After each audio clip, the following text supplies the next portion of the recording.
Halo guys, selamat datang kembali di Republik Rupiah. Ada perubahan sentimen untuk Ethereum dan ETH. Vibes ini berbeda karena rally harga ETH mengungguli aset kripto besar lainnya. Seperti kalian lihat di chart, setelah underperform 3 tahun terakhir ya di siklus ini, akhirnya harga ETH naik dalam denominasi BTC dan SOL, unggul dari dua aset itu beberapa minggu terakhir. Kok bisa tiba-tiba berubah? Apakah comeback is real? Beneran nih untuk Ethereum dan ETH? Let's go!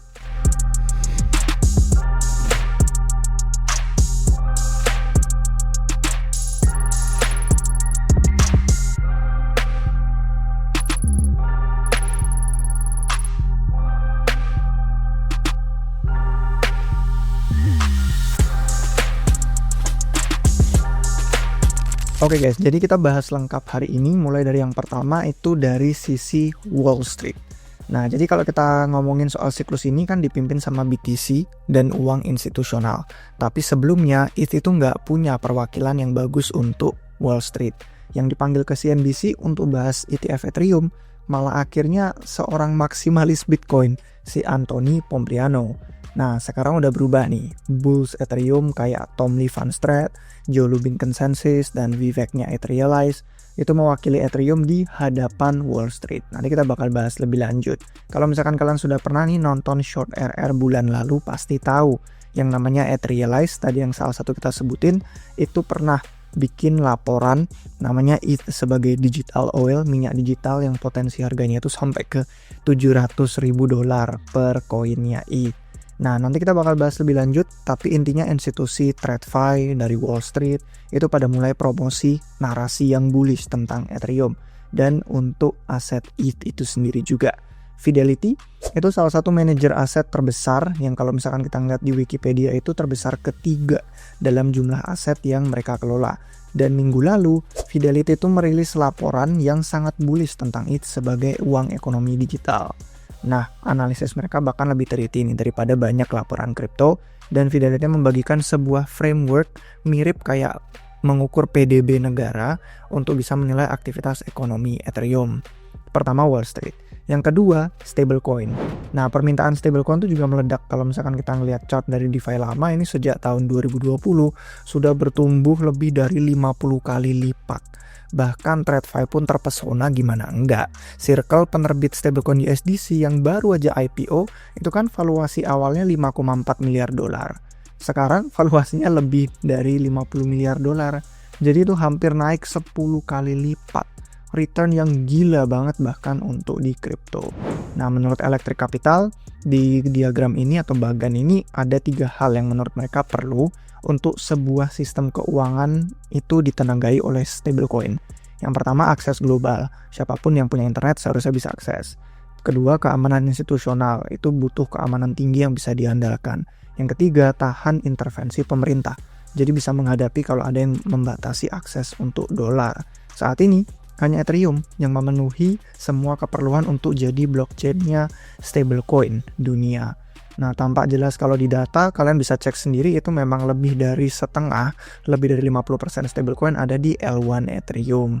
Ethereum juga punya ekosistem DeFi yang terbesar, dan kalau misalkan kita ngelihat Tom Lee dari Van Strat yang tadi kita sebutin, itu promosi ke Wall Street, ke audiens di CNBC, bahwa Ethereum itu memang bisa jadi the stablecoin chain, blockchain untuk stablecoin dunia. Dan Tom Lee prediksi bahkan bank-bank itu akan membeli ETH untuk mengamankan stablecoin mereka. Jadi bukan cuma untuk spekulasi, tapi untuk infrastruktur.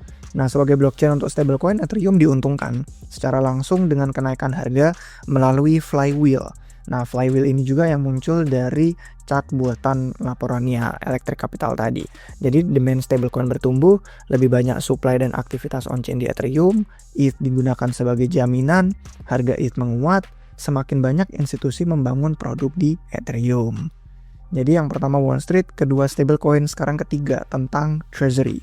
Nah, Michael Saylor pasti kalian tahu, berperan penting dalam permintaan BTC sebagai aset penyimpan nilai. Nah, melalui perusahaan treasury Bitcoin-nya dia yang dulu MicroStrategy, sekarang Strategy doang namanya. Secara kolektif perusahaan treasury Bitcoin tuh udah ngumpulin lebih dari $43 miliar untuk beli BTC. Dan mereka pegang secara total, kalau kita ngeliat yang dilacak di bitcointreasuries.net, itu 860.000 BTC senilai hampir 102 miliar dolar saat ini. Nah, itu untuk yang BTC-nya Treasury. Sedangkan kalau Treasury Ethereum gimana? Itu bisa dilihat di strategicETHreserve.xyz dan dibandingin sama Bitcoin-nya itu kecil sekali. Nilai total ETH dalam Treasury perusahaan yang publik itu di sini baru terdaftar 11 nama, hanya totalnya 2,5 miliar dolar. 102 miliar sama 2,5 miliar. Apakah bearish karena tidak ada yang mau ETH sebagai aset di dalam treasury mereka? Ya sebenarnya mayoritas BTC juga dalam treasury perusahaan strategi doang. Michael Saylor dipegang satu entitas, satu orang itu yang mengumpulkan uang dan memulai gerakan. Nah ETH baru aja dapat Michael Saylor-nya. Dan itu nggak cuma satu Michael Saylor-nya. Tom Lee yang tadi Funstrat kita tunjukin di CNBC itu juga makin aktif sekarang di Twitter, dan dia bakal jadi ketua Bitmain, yaitu perusahaan treasury baru yang bakal mengimplementasikan strategi kayak Michael Saylor tapi untuk Ethereum. Kemudian selain Tom Lee ada Joe Lubin. Ini salah satu pendiri Ethereum dan Consensus. Kalau dia menggunakan perusahaan yang namanya Sharplink Gaming, sahamnya tikernya SBET. Itu juga lagi terbang rally gila-gilaan karena ini untuk bikin strategi agresif yang sama, treasury untuk Ethereum. Dan ada lebih banyak lagi perusahaan yang kayak nama Bit Digital, BTCS, itu juga masih lebih banyak lagi rumor bahwa perusahaan itu akan diumumkan ke depannya. Nama-nama yang kita sekarang masih belum tahu. Nah, selain itu, karena perusahaan ini bisa juga menghasilkan yield via staking, DeFi, itu jadi dipandang sebagai aset yang lebih baik untuk treasury. Dan jutaan tekanan beli perusahaan ini bakal akhirnya masuk ke ETH beberapa minggu ke depan. Jadi kalau kita lihat dari inflasi dan valuasinya ETH sekarang, itu kan jauh lebih rendah daripada BTC. Artinya nggak butuh modal banyak untuk mendorong harganya positif. Tahun lalu, RR juga bahas di channel YouTube bahwa ETF Ethereum pun nggak perlu seberhasil ETF-nya Bitcoin untuk bisa membawa dampak positif. Nanti di akhir kita bakal lihat inflow belakangan ini. Nah, apakah ini saatnya ya ETH comeback is real? Karena kalau misalkan kita ngelihat sudah punya presensi media yang kredibel ke audiens TradFi, ke Wall Street, coba kalian bisa kasih pandangan di komentar di bawah apakah bakal balik lagi ke all time high dan cetak all time high baru. Kesimpulannya secara historis kalau ETH terbang itu mimpin out season, semoga lanjut kuat makanya. Mungkin pertama kalinya nih TradFi mengalami rotasi dari Bitcoin, Ethereum, terus ke altcoins. Nah TradFi itu kan kehabisan narasi baru bisa dibilang karena semua udah pada punya exposure berlebihan di industri AI. Dan valuasi AI ya udah premium, sementara BTC terbang ke all time high baru, digoreng sama Presiden AS. Terus gelombang regulasi kripto sangat positif. Nah kalau kripto di mata Wall Street mungkin sekarang bukan cuma soal NFT dan Doge lagi kayak di siklus lalu, tapi sekarang di mata Wall Street itu apa? Pembayaran, emas digital, stablecoin, tokenisasi. Jadi akhirnya kalau misalkan kita pengen lihat, mungkin di mata crypto native Ethereum bersaingnya ada banyak, ada Solana, ada Hyperliquid, ada banyak blockchain performa tinggi lain. Tapi saya ragu Wall Street paham itu. Yang mereka tahu, ETH sudah teruji bertahun-tahun, selama ini jadi beta play-nya BTC, dan tersedia ETF yang liquid. Mereka juga kenalnya sama Coinbase, Kraken, Robinhood, itu yang pada banyak membangun di Ethereum. Rumahnya stablecoin, Ethereum. Tinggal menghitung jarak harga sekarang ETH ke all time high di 2021, itu yang ada di pikirannya Wall Street. Dominasi ETH juga mulai bottom, uptrend beberapa bulan terakhir, dan kalau misalkan kita ngeliat pembeli baru ini pada masuk, itu lewat ETF.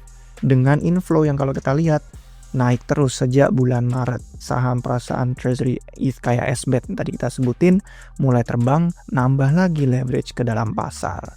Nah mungkinkah profit dari BTC dan Sol yang unggul 2 tahun terakhir ini kembali rotasi ke ETH? Coba komentar kalian pendapatnya di bawah. Jangan lupa like kalau misalkan kalian rasa bermanfaat dan videonya suka. Jangan lupa juga subscribe biar gak ketinggalan video baru dari Replik Rupiah. Sampai jumpa di episode berikutnya guys. Cheers!